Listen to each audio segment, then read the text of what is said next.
আসসালামু আলাইকুম everyone, welcome to SEO kitchen ওয়ার্ল্ডে। তো আজকে রামাদান সিরিজ থেকে নিয়ে এসেছি। তো ইফতারে আমাদের প্রায় চিকেন বেঁচে যায়, তো সেই চিকেন দিয়ে কীভাবে একটা মজাদার খাবার বানানো যায় সেই রেসিপিটাই দেখাবো। এর জন্য আমি নিয়েছি 3 চামচ টক দই, 3 চামচ ম্যায়োনিজ, 2 চামচ টমেটো কেচাপ, হাফ চামচ সাদা গোলমরিচের গুঁড়ো, 1 চিমটি লবণ, 1 চামচ চিনি। তো এগুলো দিয়ে সব কয়টা উপকরণ ভালো মতো মিশিয়ে নিব। তো ভালো মতন মিশিয়ে নিলে দেখতে পাচ্ছেন আমার টেক্সচারটা কেমন ক্রিমি এসে পড়েছে। তো আমার সসটা বানানো শেষ। এখন আমি একটা প্যান নিয়ে নিব এবং সেখানে অল্প একটু তেল দিয়ে বেঁচে যাওয়া সেই চিকেনগুলোকে এভাবে হাড় থেকে মাংস ছাড়িয়ে একটু ভেজে নেব।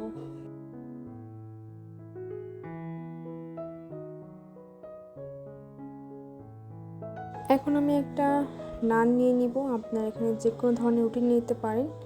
তো একটা বড় সাইজের নান নিয়ে আমি এটাকে রেখে এটার উপরে আমি সেই বানানো সসটা দিয়ে দিব।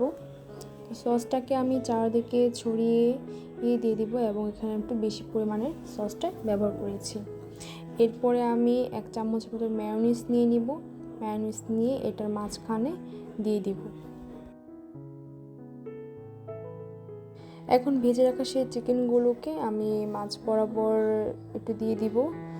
তো এখানে আমি একটু ভালোই চিকেন দিয়েছি। এখন এর উপরে পছন্দ মতো কিছু ভেজিটেবল দিব। তো আমি এখানে শসা কুচি দিয়েছি। শসা কুচিগুলো আমি একটু লম্বা লম্বাভাবে কেটে নিয়েছি। টমেটো কুচি সেই শেপেই কেটে নিয়েছি এবং পেঁয়াজগুলো আমি একটু লম্বা লম্বাভাবে কেটে নিয়েছি।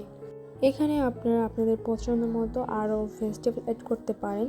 তো এখানে কাঁচামরিচও দিতে পারেন স্পাইসি খেতে চাইলে। আমি এখানে কাঁচামরিচটা ব্যবহার করিনি। তো এখন আমি এটাকে মুড়িয়ে 2 সাইড থেকে একটা টুথপিক দিয়ে এটাকে সেট করে নেব।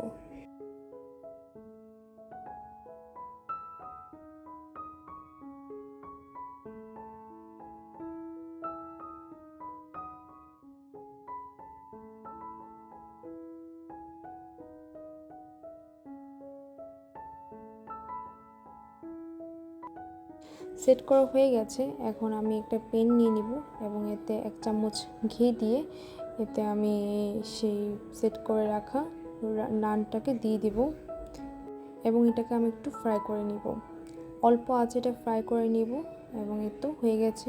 খুবই মজাদার একটা খাবার, এটা সবাই অনেক বেশি পছন্দ করবে। আমাদের বাসার তো সবার কাছে এটা অনেক বেশি ভালো লেগেছে, তারা বুঝতেই পারেনি যে বেঁচে যাওয়া সেই চিকেন দিয়ে এটা বানানো হয়েছে। তো আজকে এ পর্যন্তই। আসসালামু আলাইকুম, আল্লাহ হাফিজ।